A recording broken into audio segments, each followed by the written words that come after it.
All right, here's the next video on the Reformation. Last time we were talking about the split between Martin Luther and the Catholic Church, how he was able to not get squashed, and how we get this idea of Protestants versus Catholic Christians.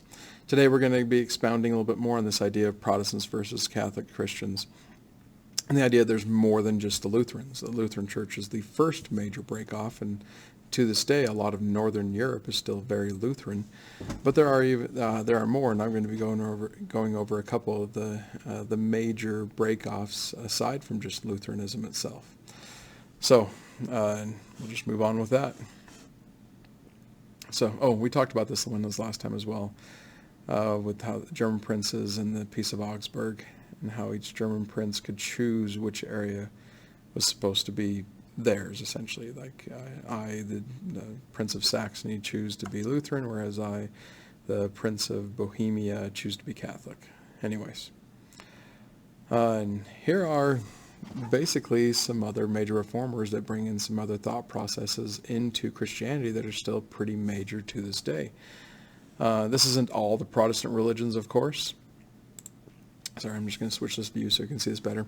Again, this isn't all the Protestant religions, of course, but it does represent some major thought processes in it. And once I get this done, maybe you can understand the cartoon off to the right. So first off, I'm going to talk about Ulrich Zwingli there. Ulrich Zwingli starts off a thing that we see in a lot of Protestant churches today.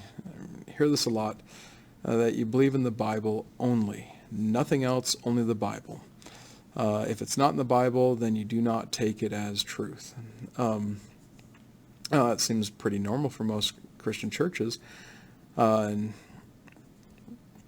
me. But again, being in Utah, just a little bit of correlation there.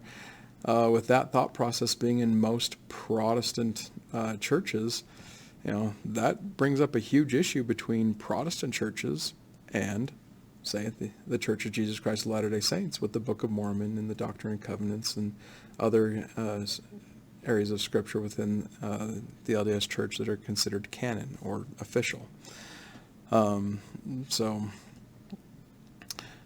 Again, just on a personal side, I served my mission in southern Texas.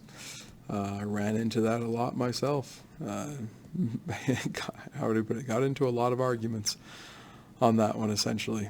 But anyways, I'll just leave it at that. If you want to ask me more about that in one of our flex times or online office hours, you can ask me about that if you'd like. Now, Ulrich Zwingli also put forth the idea of establishing a theocracy. So if you're looking at that, hopefully you can read it all right, just right there. A theocracy is a government ruled by religion. Now, in the world we live in today, that is pretty much a no-no, especially in the United States. Separation of church and state.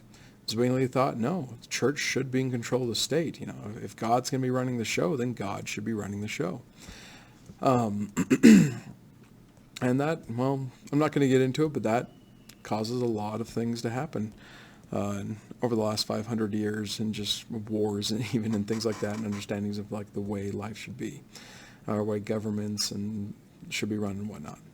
Now, the third one, I'm pretty dang positive most of you had no clue what transubstantiation is. I'll just explain this as simply as I can. But this is one of the things that Luther still agreed with the Catholic Church on, meaning that in the Catholic Church and in the Lutheran Church, it is believed that when you take what LDS people call the sacrament, the bread and the water, in all Christianity, mostly the bread and the wine, that it literally turns into the body or the flesh and blood of Christ as you ingest it, to take him upon you, as the Scriptures say. Zwingli was the first person to come out and say, no, it's symbolic. It is a symbolic thing. By the way, if you want the connections there with, say, the LDS Church, LDS Church goes along with more the idea that, it is a symbolic thing. So right there, again, you get another major argument within all of Christianity. But actually, Zwingli, he lived at the same time as Martin Luther. They got into a lot of fights, and that was one of the major reasons they got into a lot of fights, is that idea of transubstantiation. Now, John Calvin, he is one of the biggest guys. Usually when we think of the Reformation, I probably should talk about Calvin first. But when we talk about the Reformation, the first guy that comes to mind is always Martin Luther. Second guy that comes to mind is usually always John Calvin. There's a lot of things he brought into an understanding of just how Christianity works. The main one we're going to focus on is, at least at the high school level, something called predestination. Just know what I'm going to be talking about now does not cover all of what is considered to be Calvinism. And I apologize to those of you that might be Calvinists, because I'm only going to be focusing on this one thing, and I'm going to be this idea of predestination. I'm going to be focusing mostly from an outside perspective.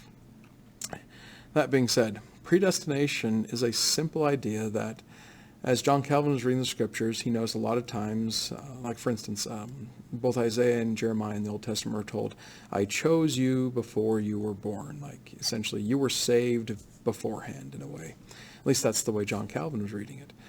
So predestination is this idea that there are those of us that were just predestined to go to heaven, that we lived lives that would definitely show that we were predestined to go to heaven, and then those that are predestined to go to hell. Now this isn't the idea like, okay, don't worry about what you do. We don't know that. Again, according to predestination, we don't know that. So our journey throughout life is to kind of find out, am I going to heaven or am I going to hell? Because God already knows type thing.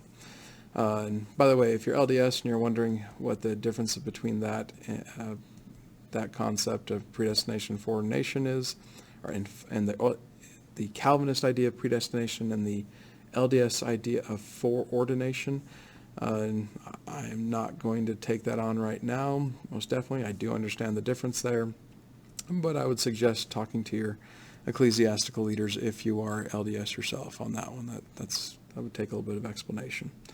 So just know we're focusing on predestination, and it is different from the LDS view of foreordination. So, but that is that idea, and the Calvinists become very popular. Switzerland is a major area for it. Calvin is from Switzerland. And then Scotland, actually. The Presbyterian Church, which is now one of the major Protestant churches in the United States, hails from the idea of Calvinism. Now the next one, the Anabaptists. The Anabaptists come up with just a simple idea. You have to be able to choose to follow Christ. And if baptism is the way you show that you want to follow Christ, then you should be of an age to be able to choose to do so. That's the simple idea of the Anabaptists. Now, is there more to them than what I'm telling you? Most definitely. But mainly we're talking about them because they're introducing something that becomes a huge difference between Protestants and Catholics and Protestants amongst themselves throughout over time. This is the idea, do you baptize babies to get rid of original sin right off the bat, and if you don't, they're condemned? Or is it the idea that you have to choose to be able to be saved, essentially? So, that being said, actually, never mind, not that being said. Last one, Jacus Ariminus. And this is where we get into the cartoon off to the left, a Calvinist and an Arminian square off. Arminius comes up with an idea which is highly regarded within Protestant Christian churches today, a lot of them, that yes, Luther is correct in the idea that all you have to do is believe in Jesus and be saved, but your actions still have a bit to do with that. If you believe in Jesus, you will most likely be a certain type of person. You'll be a good person. If you say you believe in Jesus, but you start doing terrible things, then you need to be saved again. Like, you have to repent and you need to be saved again. Like, Jesus will not save that bad of a sinner. So which does differ a bit from Luther's original interpretation or justification by faith, basically adding a caveat onto it, saying that, well, yes, it's that way, but you can still lose it to where you'd have to essentially re-sign up again. And that's what the Arminians go off with. So that being said, hopefully the cartoon makes sense on the right. Of course, when you explain something, it's not as funny, but this is meant to be more of a school thing than say it's like stand up. Anyways, now, next thing we're going to talk about is Henry VIII. I'm going to talk a lot about this guy in our next unit. Yes, he's the king that has the 6 wives and ends up killing 2 of them. But in the beginning of his life, he is actually named as Defender of the Faith by the Pope because he hunts down and kills off a lot of Protestants. Any of the Protestant missionaries that are coming from Germany or from the Netherlands and other places or from France, Switzerland and whatnot, spreading the word, the new gospel, the Protestant versions and the different ones, he shuts them down. So the Pope was very thankful that he was making sure to keep England Catholic. But then they ran into a bit of a problem, Henry and the Pope do. Henry wanted to divorce his wife. In the Catholic Church, divorce is, to this day, is considered a major sin. You don't do that unless the circumstances are pretty dang dire. And you have to get permission to do so.